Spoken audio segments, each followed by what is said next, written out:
Hi, thank you so much for clicking on this video. I do appreciate it. My name is Kim. So I actually have had my channel up for about a year, I guess. And about a year ago, I did two kind of terrible videos because I've been wanting to start a YouTube channel for a really long time because I love interacting with people. I love the community that it creates, and I just want to interact with more people on a daily basis. And I thought, what better way to reach the maximum number of people than YouTube?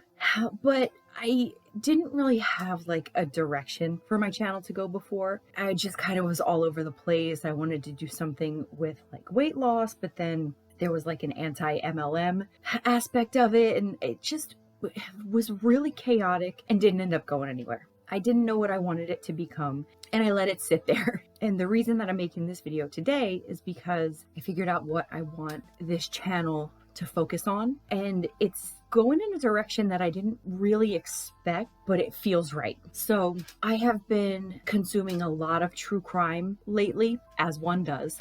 I have been really kind of immersed. I'm a little obsessed. A lot of us are. But what I've found is that when there are true crime cases that involve some kind of abuse, those have just been hitting me really hard. And they've been just really heavy on my heart. And so I kind of had this like light bulb moment, like, aha, that's what I want to talk about. That's what I want my channel to be. So it's no doubt gonna get a little dark around here. True crime as relates to some kind of abuse.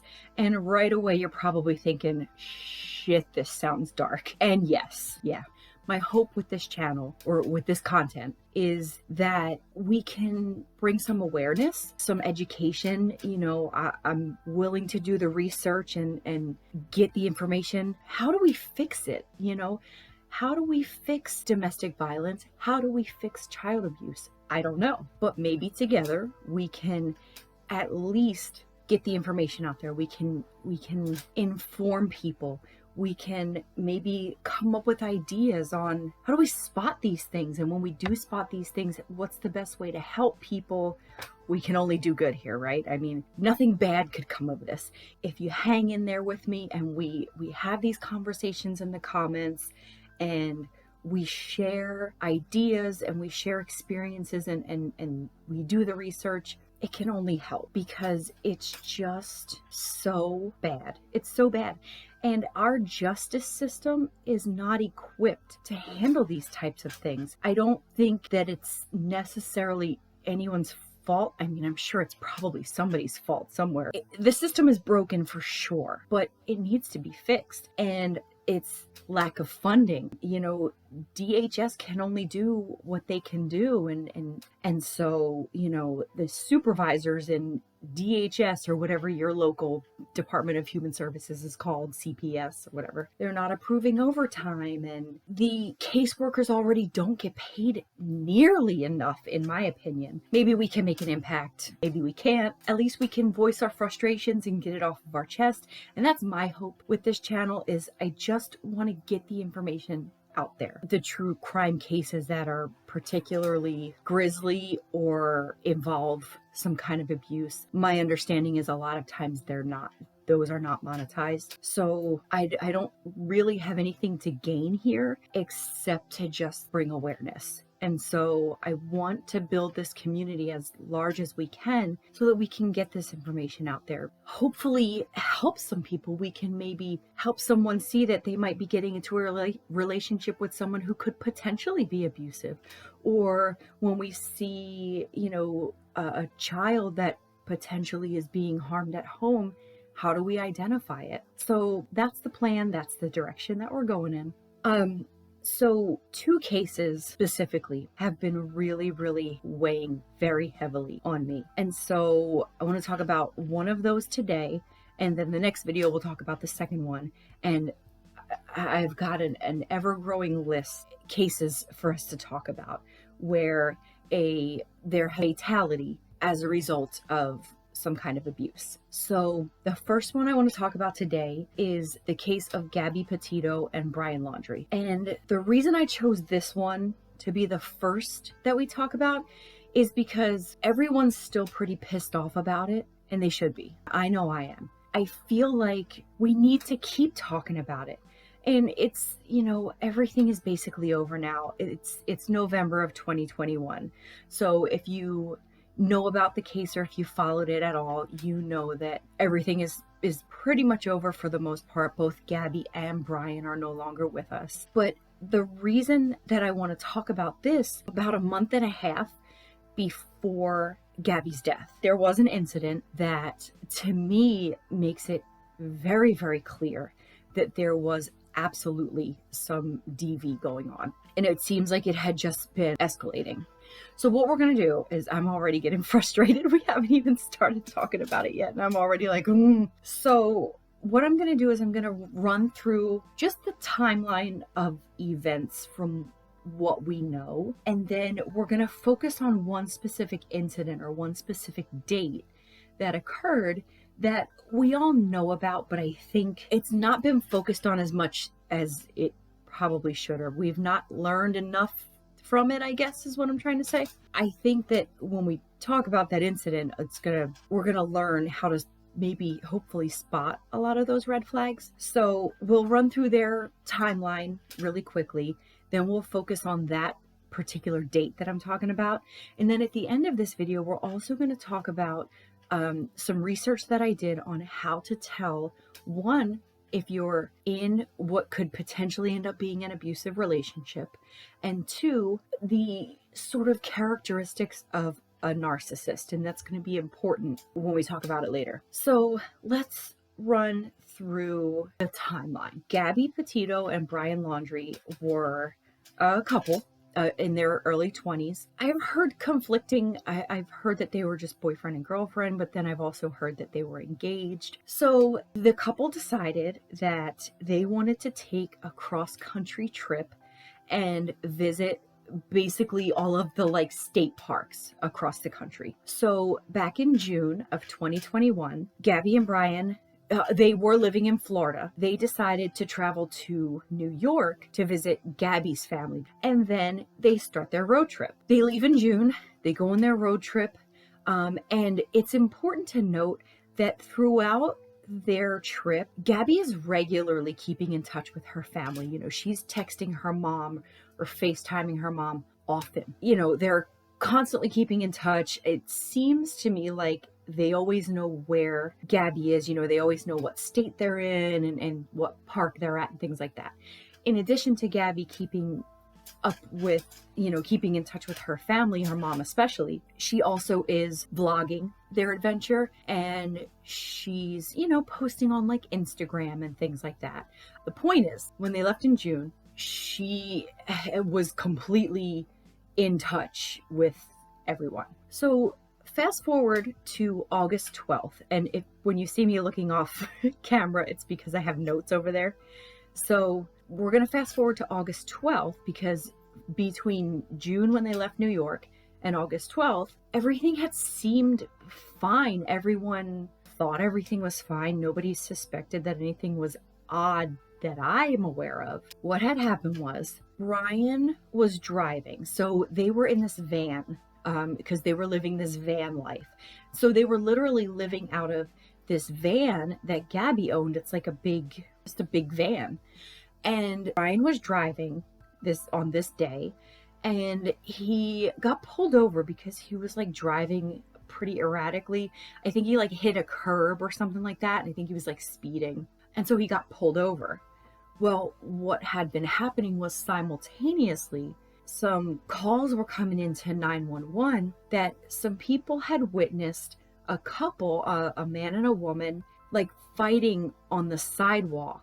And they were saying the guy was slapping the girl. What'd you say? What were they doing? We drove by and the gentleman was slapping the girl. So the police had already been made aware of the incident that the people witnessed, but then they also witnessed him driving erratically. So they pull him over, and the one cop goes over to the driver's side and the one comes around to the passenger side, and they're in Moab, Utah. And so right away, immediately, as soon as the cop gets over onto the passenger side where Gabby is, she's immediately apologizing. She's saying, I'm sorry, I was distracting him, I'm sorry. This is already a huge red flag, huge. And we're going to talk about the red flags later, but it's important to note this because that's how she starts the conversation. And the reason that we know this is because the police have their body cams on. Sorry, officer. You want to place your vehicle into park and go ahead and turn it off for me? No, park. What's your guys' names? Gabby. I'm Brian. Gabby, Brian? Okay. What's going on? How come you're crying? I'm sorry, we've just been fighting this morning. Some personal issues. I was distracting him from driving, I'm sorry. Can I get you? But she's apologizing profusely, saying that she's sorry. Basically what she's saying is that it's her fault that he was driving erratically because she was distracting him.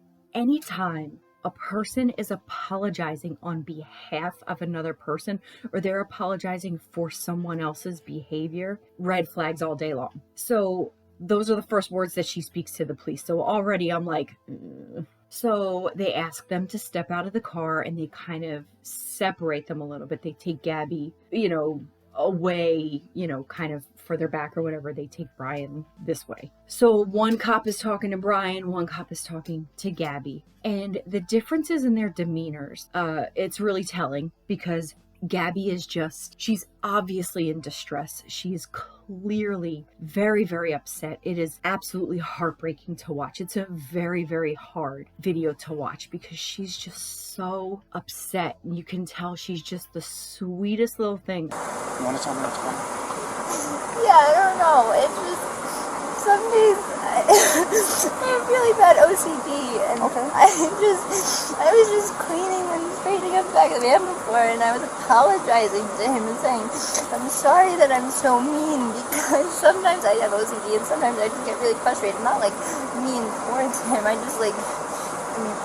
guess my vibe is like, I hear him be like in a bad mood. And I was just saying, I'm sorry if I'm in a bad mood. I've just been really stressed. I had so much work I was doing on my computer this morning. I don't know, he's like down there. I don't know, we've just been fighting all morning and he wouldn't let me in the car before. And then Why wouldn't he let you in the car? Because of your OCD? He told me I needed to calm down. Yeah. But I'm perfectly calm. I'm calm all the time. And he really stresses me out. And this is a rough morning.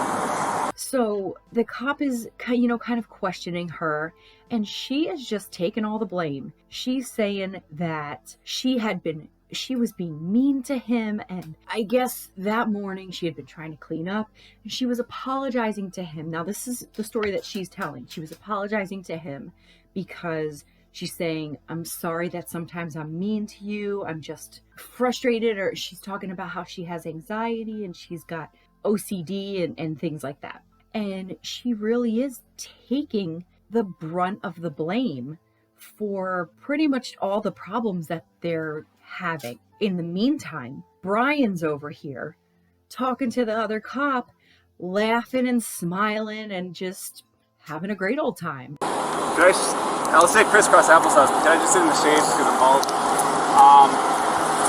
It's okay. I'll give you some shade. Sound good? I don't have my phone. I don't have a phone, so she goes off without me.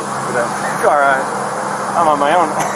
So he doesn't care, and he's like, "Oh yeah, she was slapping me or whatever." He's clearly not upset. He's not upset. He's not concerned that he got pulled over by the cops. He has seemingly not a care in the world. Basically, the way that it ends is that this cop tells Gabby that she's the aggressor in this situation. The witnesses say it was positive, like you slapped him. And you say you slapped him and we're aggressive first. I don't have anyone saying that he actually punched you aggressively. It sounds like he was shoving in a manner that was probably more consistent with trying to prevent you from moving the van or to get space from you, not to slap the same. Does that make sense? So, if the tables were turned and he was beating on you and you were shoving him, of course we're going to look at it like, oh, of course she's defending herself away from this guy. But we're kind of looking at the same way with him. If African bull, very bigger male and your small female. The law doesn't say, hey, Officer Crown, Officer Robbins, you can treat people different based on gender under the section you can. Even if it makes no sense, you probably could not physically destroy this man with a heart. So, because there was an assault that took place and you were obviously showing signs of the strikes, do you mind if I take pictures of the injuries that you sustained? I know it's not super severe. I mean, you want me to call, I mean, I can call the EMS if you want me to. When you slapped him those times, were you attempting to cause him physical pain or physical impairment? Was that what you were attempting to do to him? No.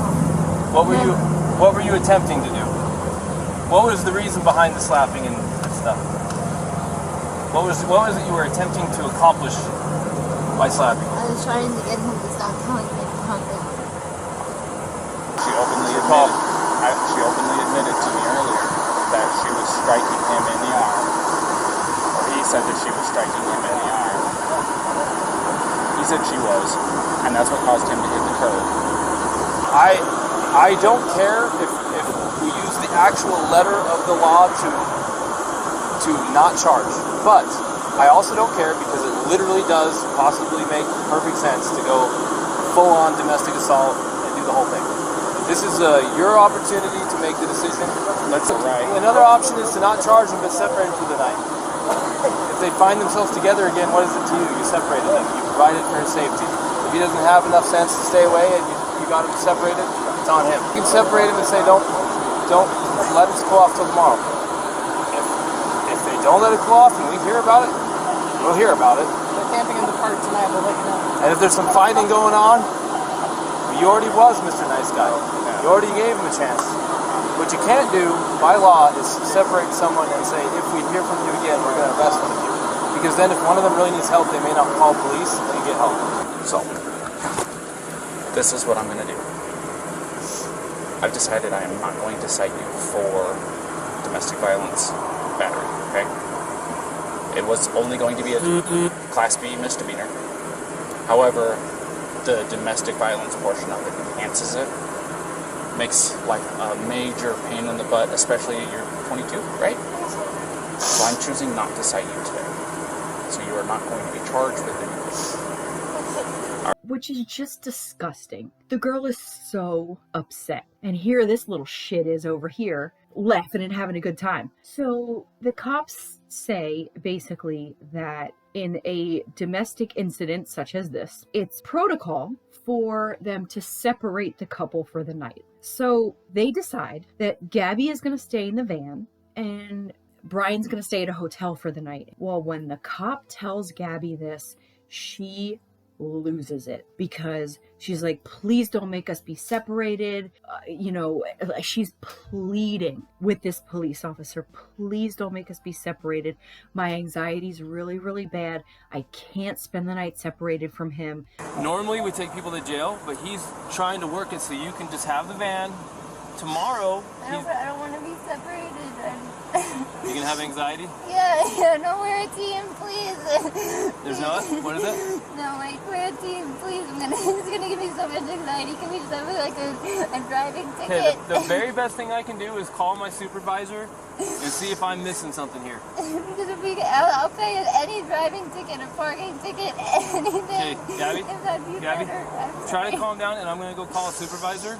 But I don't think that there's much I can do, but let me see if the supervisor can tell me something I'm missing to make this not happen. I can't feel over it and I couldn't handle that, I'm sorry. Just give me a minute, okay?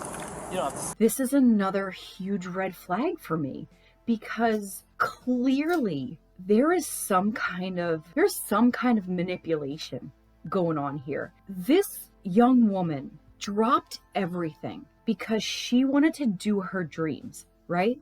Her dream was to have a blog and to have her YouTube channel and to film this van life and to travel across the country. And she did the thing. She clearly is not a scared person. Like, this is not somebody that's nervous about being alone, seemingly, because it's just the two of them that took off on this trip.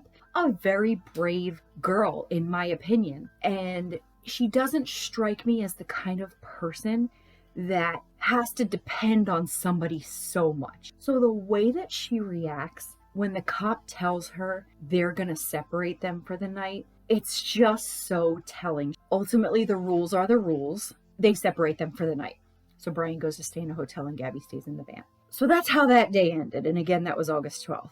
So then August 17th, so not even a full week later, 5 days later, now they're in Salt Lake City, Utah. So Brian leaves Salt Lake City to fly home to Florida to empty out a storage unit to save money. They don't want to have the storage unit anymore because they want to save that, monthly payment or whatever. So he flies home to Florida from Utah. It is unclear why someone else couldn't just empty out the storage unit for them, because Brian's parents live in Florida. The theory is that maybe he had the key with him. He had the storage key with him, maybe. However, I don't know that I buy that, because Brian is a child. I have a hard time believing that he would not have left the key to the storage unit with his parents.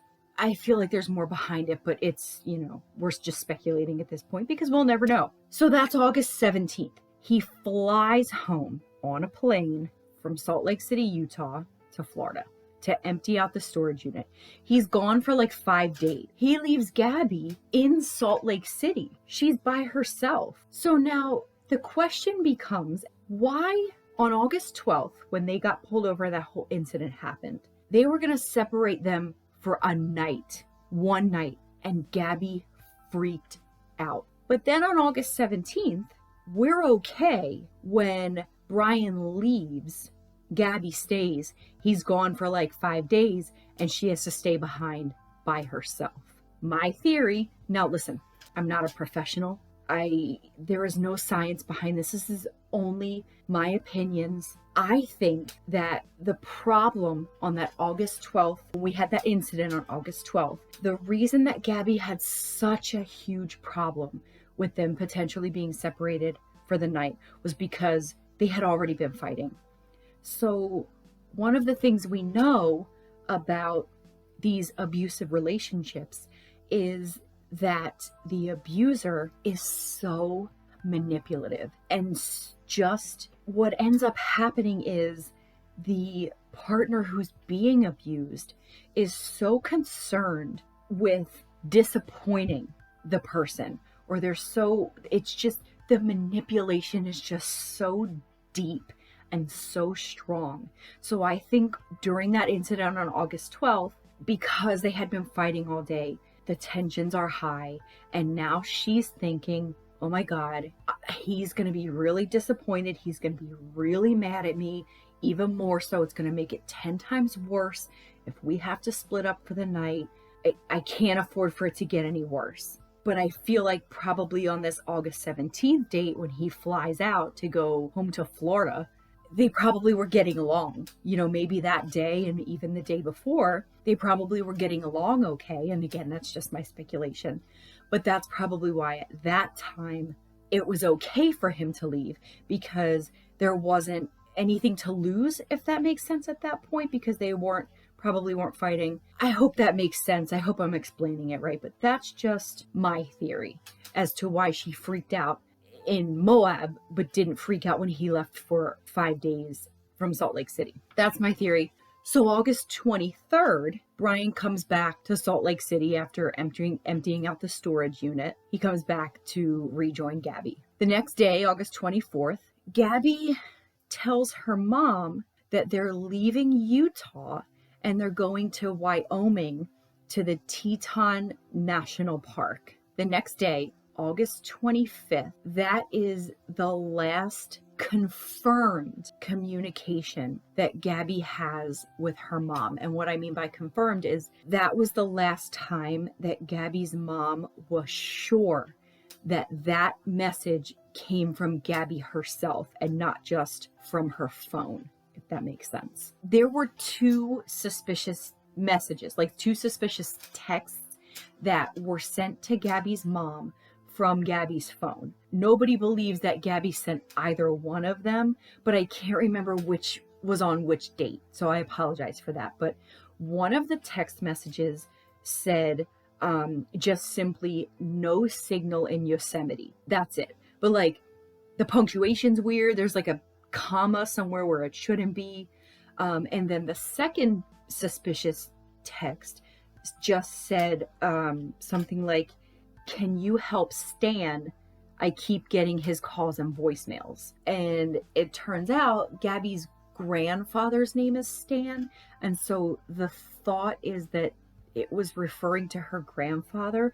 What's interesting about that, though, that I've read is that the word Stan, S-T-A-N, it also is code for if you're in trouble. You know how like I've always told my son, if he's ever like, you know, out at a party or something and he needs to come home because something's going on or he seems like he's in danger, to just shoot me a text with just the letter X and like the location, and I'll know to just go and get him. So it's kind of that situation where if you send the word Stan, it alerts people that you're in some kind of abuse situation. I mean, nobody knows because we can't ask Gabby, unfortunately, or Brian. So I can't remember which of those text messages was on what date.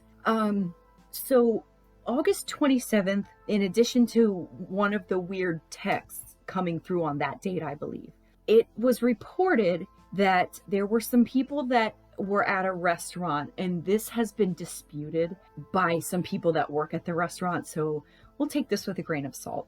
But some witnesses reported that at a restaurant, Brian and Gabby were spotted at this restaurant, and Brian was basically like accosting the waitress or the hostess at this restaurant. It's unclear what exactly was happening, but apparently Brian was just kind of losing his shit. I don't know if it was over like the quality of the food that they ordered, or what was it, the price, or you know how long they had to wait. It's unclear, but this guy is just going off on this poor waitress or whatever, like yelling at her. And he like stormed out of the restaurant and back in like 3 or 4 times, like just causing a scene, like throwing a temper tantrum like a child. And the whole time, evidently, Gabby's crying, of course, apologizing for his behavior because that's what one does when one is being manipulated. This is August 27th is the last time that anyone sees Gabby alive. So now we don't have anything on the timeline again until August 29th, when Brian is spotted by multiple people alone without Gabby. He's like hitchhiking in Wyoming. He got picked up by like 2 separate cars. He got dropped off at the Spread Creek, which is right outside of that Teton National Park. And so he kind of threw a little temper tantrum in the car that he hitchhiked as well. Like, I guess in this area of Wyoming, there's 2 different cities or 2 different like counties that have similar names. And so he's hitchhiking and these people stopped to pick him up and he's like, oh, I'm going to blah, blah, blah. And they were like, oh, we're going to blah, blah, blah. He was like, okay, cool. And then he gets in the car and then it turns out that they were going to like the different, wherever it was that they were going to the other one. So he gets like all pissed off and throws one of his now famous tantrums and like gets out of the car. And now he's all like pissed or whatever. So then he hitchhikes with a second car, and that's the one I think that dropped him off at that Spread Creek, the tantrums. This is a 23-year-old man throwing these big boy tantrums. Are you kidding? Sir. September 1st, Brian shows up at his parents' house in Northport, Florida, by himself in Gabby's van. Brian shows up at his parents' house in Gabby's van. No Gabby. Where's Gabby? Where is she? He doesn't say anything. He doesn't say anything to anybody that matters. I would imagine that his parents probably asked, hey, where's Gabby? And we don't know what he said to them. We don't know what his answer was. So his parents get him a lawyer pretty much immediately. What do you need a lawyer for, man? So they lawyer up because he showed up with her van without her. So now he's staying at his parents' house from September 1st on. September 6th and 7th. So he's been at his parents' house this whole time, from what I understand, just staying there with her van still there. No Gabby. Now, at this time, Gabby's family still thinks she's on her road trip with no signal. Gabby's family doesn't know that Brian came back without her. They think that she is still on her trip, safe and sound, living her dream. September 6th and 7th, Brian and his parents go camping. They went camping. He's been back since September 1st. No one has told her family that she didn't come back with him. No one has said anything to anybody about Gabby being missing. They go camping for one night. Now, it's important to note that the campground, I started off this video and I was like, we're really going to focus on that August 12th, but now I'm just in it now. We're just talking about it now. Now I'm heated all over again. Every time I talk about it, I get heated all over again. It's very frustrating. So they go camping on the 6th and they leave the campground on the 7th. What's important to note here is that this campground that they went to is like 2 hours from their house. It's like 2 hours from where they live. So you mean to tell me you drive 2 hours to a campground, stay overnight, and then drive 2 hours back the next day to go have some hot dogs and s'mores around a campfire with people that I already live with? You can't just do that in the backyard. So my question is, what were you able to do at this campground that you couldn't do at your house? Because they've got a good sized yard at their house there. So you didn't just want to get a fire pit and just do that at your house and save the 4-hour commute and save all that gas? So what was the camping trip for? My theory, and lots of other people's theory, is that they were getting rid of some evidence, making a plan, possibly trying to establish some kind of alibi, or just coming up with some kind of plan for him to not get in trouble. So finally, by September 11th, Gabby's family's like, okay, that's enough. We can't get in touch with Brian. They're trying to call Brian. They're trying to text Brian. They're trying to call Gabby. They even tried reaching out to Brian's parents. They can't get through to anybody. So now they're like, okay, this is too much. Enough is enough. They report her missing September 11th. So now it's important to keep in mind that the last message that they thought they got from her was that August 30th Yosemite text. So it's only been from probably September 1st, and I'm sure there had been a day or two in between along this trip that maybe they hadn't heard from her. Cell service can be brutal, especially when you're out in the middle of nowhere.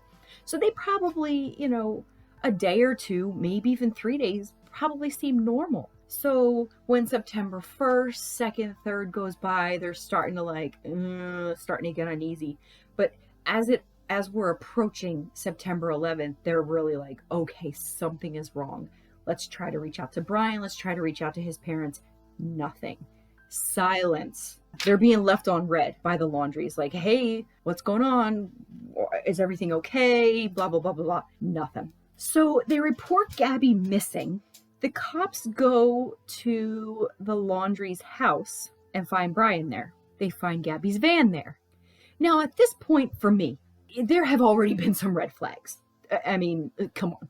But even if there hadn't been, even if everything seemed fine up until this point, he's back and she's not. He left her in Wyoming and took her van. Yo, you abandoned her, bro. At the very least, where is she? Where did you abandon her at? Did she get lost in the wilderness? How did you leave her there? What was going through your head? So they just kind of, Question him. Brian's not saying anything. Not a word. The parents aren't saying anything. Like, he's literally like a petulant child. He's not saying a word. They're asking him, where's Gabby? Where's Gabby? Where's Gabby? And he's just basically like looking at them like, September 13th. Brian leaves his parents' house. Now, mind you, from September 11th, when the cops first come, to September 13th, the cops say they had eyes on him. Now, to me, in my opinion, and I am not a police officer, I don't know the rules, but in my opinion, you've got a sketchy situation here. This boy came home in his partner's van, no partner, and you're not talking? I feel like they should have hauled his ass in, but again, I don't know the rules. Can they? If you know, you tell me.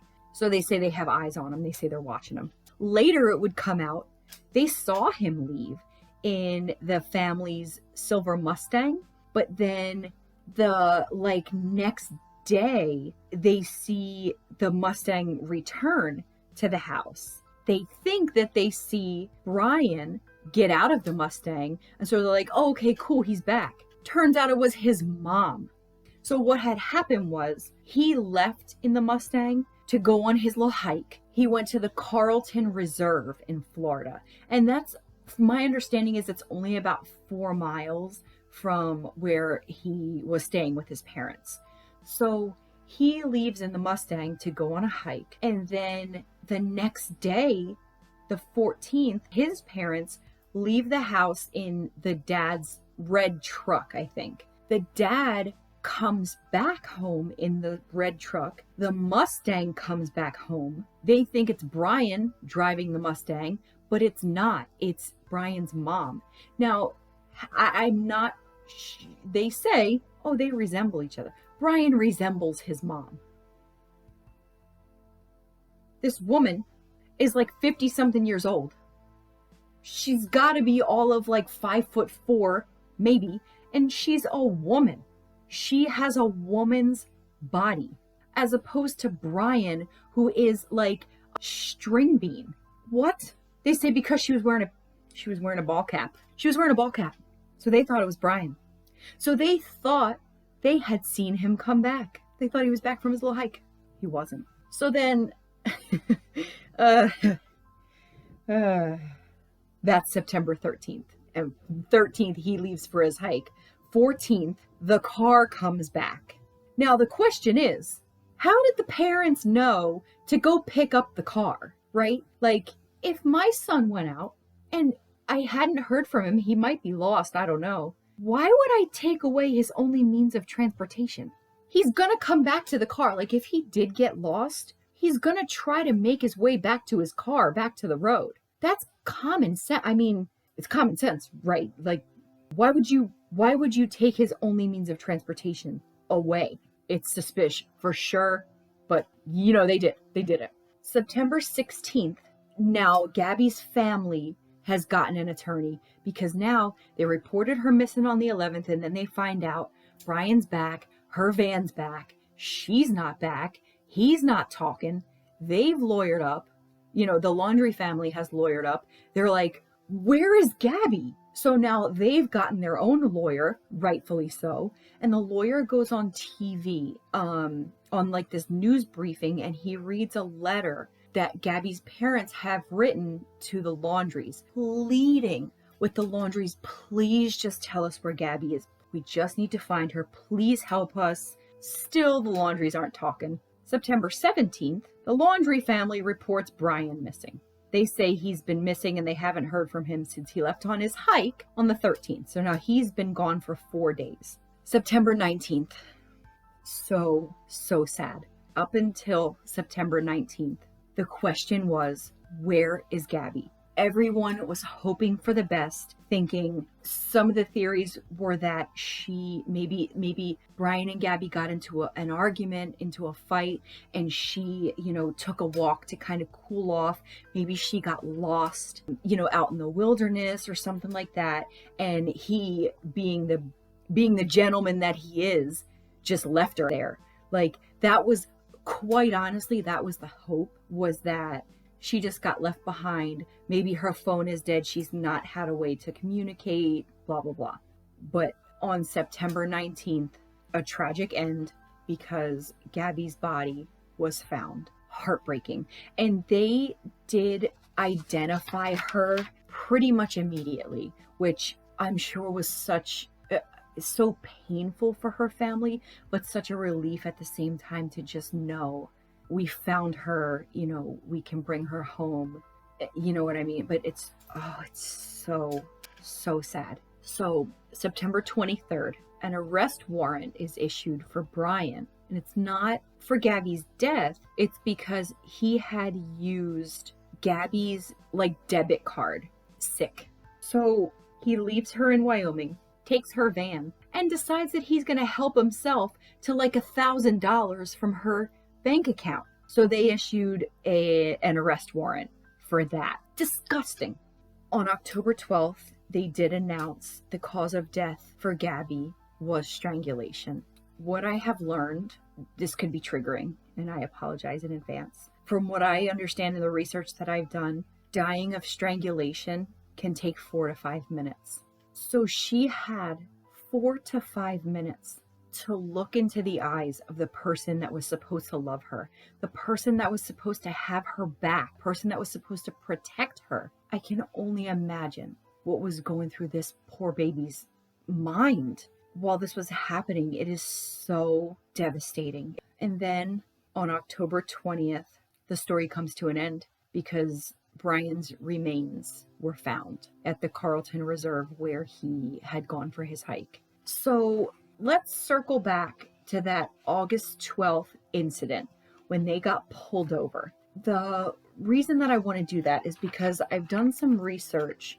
The red flags are almost always there, but sometimes we just don't know how to identify them, right? And so what I learned is that for the most part, typically abusive people are almost always narcissists. And we'll go over narcissism a little bit more, but in most, if not all abuse cases, almost all abusers have narcissistic personalities. And we can see clearly in the body cam footage from August 12th, we can clearly see that this guy is an absolute narcissist. He just thinks that he's got his shit figured out. You know what I mean? Gabby's super upset and he's just nonchalant, whatever. And then to not say anything, to not speak to the cops at all, that's just disrespectful. The level of disrespect, the level of narcissism, the level of just...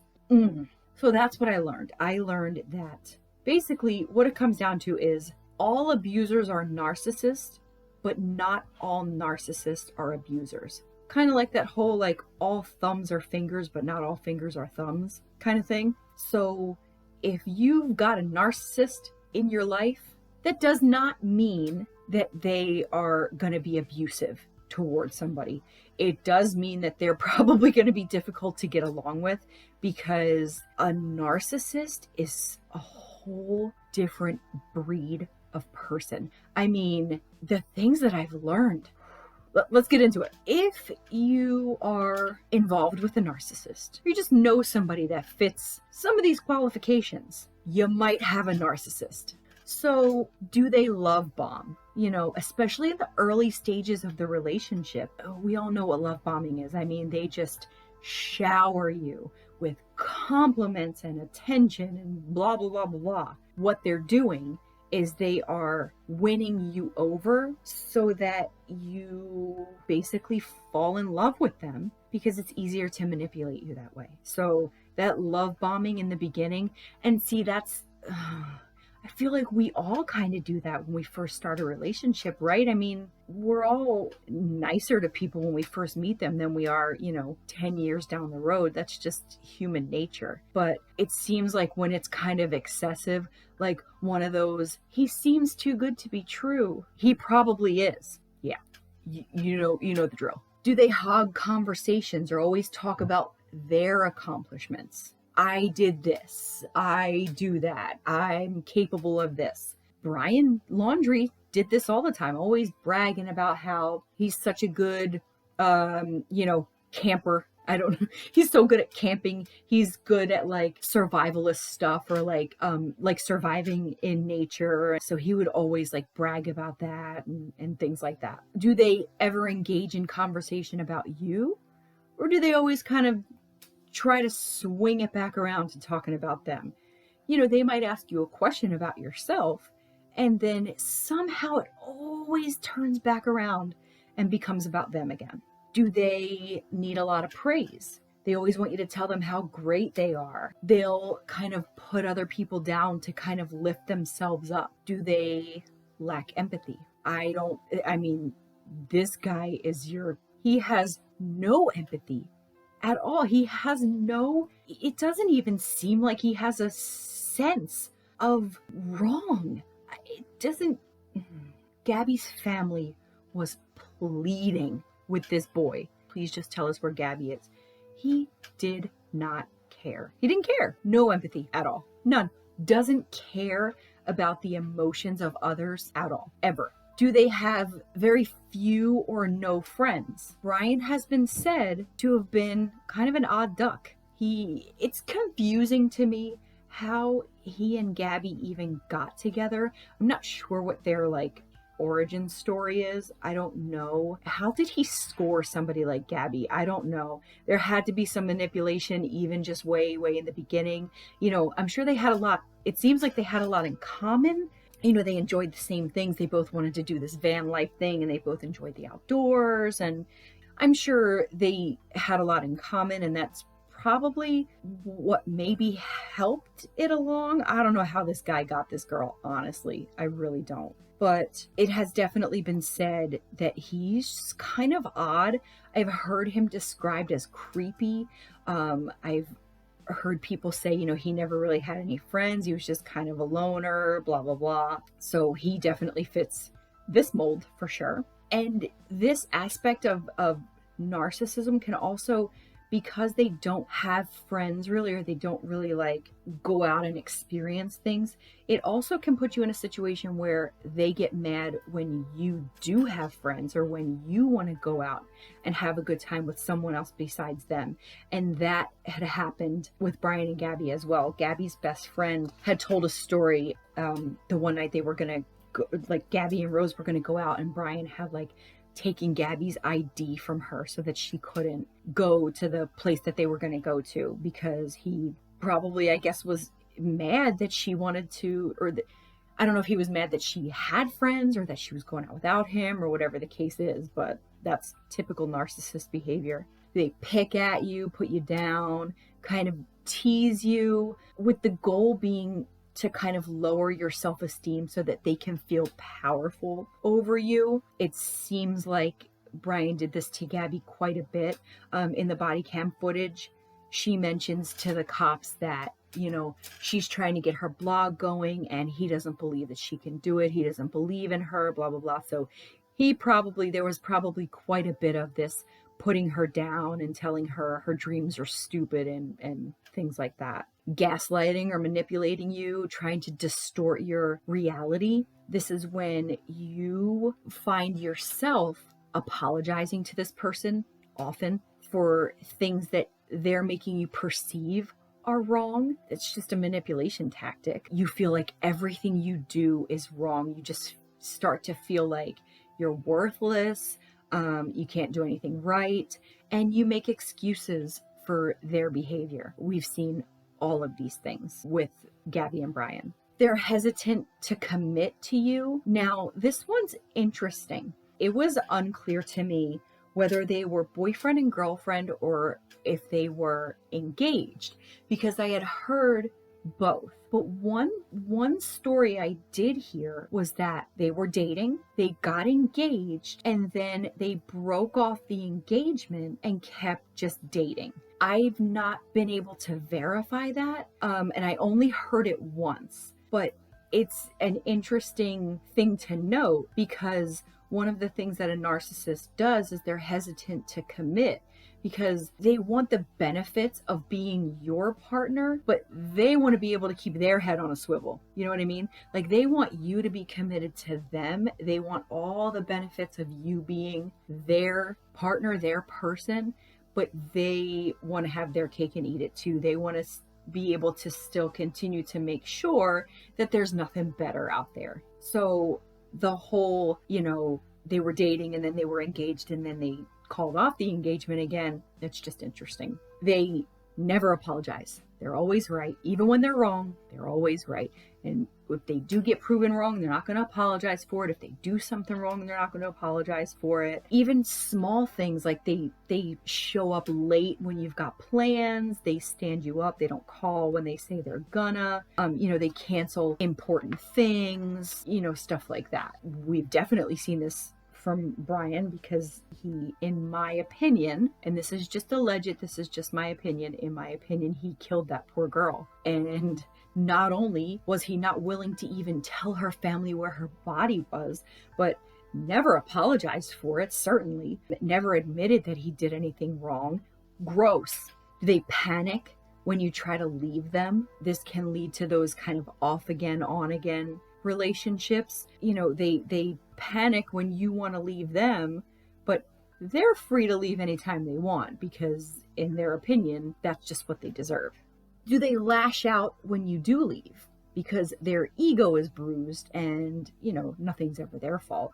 So like if she had threatened to break up with Brian, if she had threatened to leave, if she had said, you know what, I've had enough, he would have lashed out. And we don't know what happened in her final days, but it's possible that she was like, oh, I can't take it anymore. I'm done with this. This is over.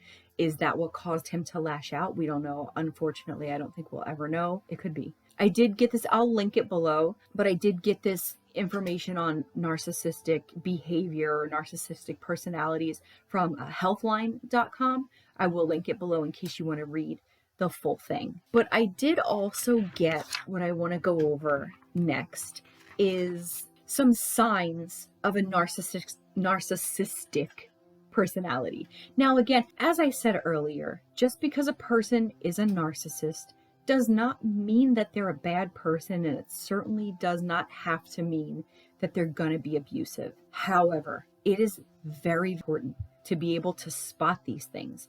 What's so interesting about the narcissistic personality, I don't know that they've even classified it as an actual official disorder. I know the article that I got this next information from, I got it from the Mayo Clinic.org. They do call it narcissistic personality disorder. So they're calling it a disorder. So it definitely is a condition for sure. And what's so interesting about this condition that I've read in the past is it can't be treated. There's no way to fix it. There's no way to treat it unless the person suffering from this disorder wants to fix it, which, let's face it, that's not going to happen because they think the world of themselves. And so the problem with a narcissistic personality is they hold themselves in such high regard and they think so highly of themselves. They don't think they need help. They don't think anything's wrong. They think that this is just what they deserve. Not only that, their power of manipulation is like supernatural level. I'm not even kidding. Like, it's actually kind of amazing in a very scary sort of way, but it is just mind-boggling how manipulative they can be. And the problem is that even if you get them into a therapist's office, you could get them into the best psychologist's office and they can run circles around them because they can manipulate any situation to their will. They will tell you exactly what they think you want to hear. They will do exactly what they think you want them to do in whatever the situation calls for, which is honestly terrifying. You can never truly know a person with a narcissistic personality disorder because you see only what they want you to see. So it's important to be careful anyway. And this is a mental disorder, just like any other mental disorder. And so I don't want to shame anyone that might have this narcissistic personality disorder. I don't want anyone to feel bad about it. I certainly don't want us to be out, with pitchforks and torches chasing down people that have narcissistic tendencies. It's just important important to know how to identify it so that you can make the right choice for your situation. If you're in a situation where you're potentially going to date this person, you're potentially going to be in a relationship with this person, you're potentially going to have children with this person, it's important to know what you're getting into, because before you know it, it could be too late. I'm not saying that a person with this disorder doesn't deserve to have a relationship, because that's unfair. Because best case scenario, they just are a little self-centered. We all know self-centered people. It's not that serious. So what the Mayo Clinic says, they say some signs of a narcissistic personality are an exaggerated sense of self-importance. They expect to be seen as superior. They exaggerate their achievements and talents. They take advantage of others to get what they want. They are unable or unwilling to recognize the needs and or feelings of others. They become impatient or angry if they don't get special treatment or get treated how they feel they should be treated. And they have difficulty regulating their behavior. So like flying off the handle at little things in restaurants in front of everybody and throwing tantrums. So I'll leave that link to that article below as well. I'm also going to leave 2 links. I found these 2 websites. One is it's domesticshelters.org, and it seems like, I was only on there for a minute, but it seems like you can put in your state and it will tell you where the shelters are in your area if you need to get out of an abusive situation. And the other one is abuserecovery.org. This is probably a good place to end it, because we talked at length about that August 12th situation. You have the timeline, you see how it escalated. You know, everything started off happy and light in June, and by the end of September, he killed her. It's so tragic, it's so devastating, and it escalated so quickly. Now, we don't know. There's been speculation that there may have been some abuse prior to even when they left in June. I know Gabby's friends have said, like, you know, they had witnessed Brian lose his temper, and I think one friend had said, like, you know, oh, what about the time that you choked her out or something like that. So it seems to me like there had already been some signs of it before they took the trip, but I can guarantee you, I'm sure Gabby didn't think that this boy was going to kill her. Now, where do we go from here? What do we do? How do we get the word out there? How do we fix this? You know, and I've seen interviews with Gabby's mom, and she said, I just wish she would have told me. I just wish she would have let me know what was going on. I wish I would have known. You know, I could have helped her. I could have, helped her get out of that situation. I think, and this, again, this is just my opinion. This is just speculation. I think that Gabby never would have thought that he would kill her or even really, really hurt her. I think that she was a tough girl, and I think that she was not afraid of this little shit. I think that she was fully prepared to fight back if he came at her. And I just don't think that she was afraid of him. I wouldn't have been scared of him. I think the situation was that she knew if he put his hands on her, she was going to fight back. And I think that is what she thought the extent of it was going to be. I'll just fight back. What's the answer? If she had told her mom about it, maybe her mom would have convinced her to break up with him. We've seen situations in other cases where the abused does leave. They do. They've had enough. They leave their abuser. They go stay at a shelter. They go stay with their parents. And the abuser still comes and harms them anyway. They can go get a restraining order. But a restraining order is not, it's not a bubble that's impenetrable that's put around you. It's a piece of paper. If they really want to harm you, they're going to ignore that piece of paper. So what's the answer here? In my mind, the only answer is to know how to spot these things and get out of it early on. We have a tendency to overlook these things when we love someone. The conversation needs to be had. The information needs to get out there. We need to know how to identify these things for ourselves so that we don't get into these relationships, but also we need to know how to identify when someone we care about is in one of these toxic relationships as well.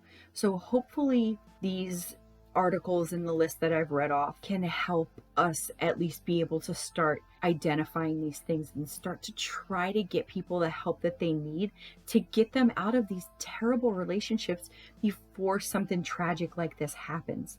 This cannot keep happening. I've got an opinion on, when we were talking about the police, how they just, when they went out on August 12th, they responded to that call and they pulled them over. Those police officers aren't equipped to handle a DV situation. I do think that one of the things that needs to happen is anytime there is a call about any kind of abuse reported, there also needs to be a licensed professional, a psychologist or a psychiatrist, someone who is qualified to identify these things, because they can identify these red flags right away. I was going to snap, but I can't snap.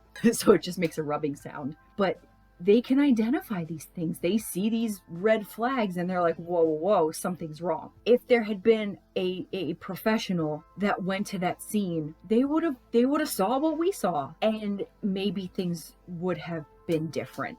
So I think it starts with us knowing what to look for and educating as many people as we can, and just getting the word out there, and we have to commit to help each other, because another problem is that we sometimes don't want to get involved, right? Like, we just, as humans, I think sometimes don't want to get into other people's business. Like, so if we see a friend that's in a relationship that seems, what is happening here? It seems a little off, or sometimes we don't want to get involved. We kind of look the other way because maybe it's none of our business. I think we need to change that narrative.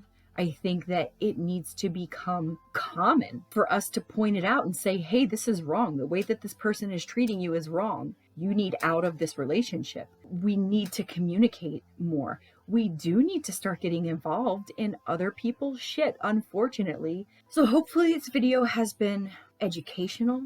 I tried to make it as light as possible because it is such a dark, heavy subject matter.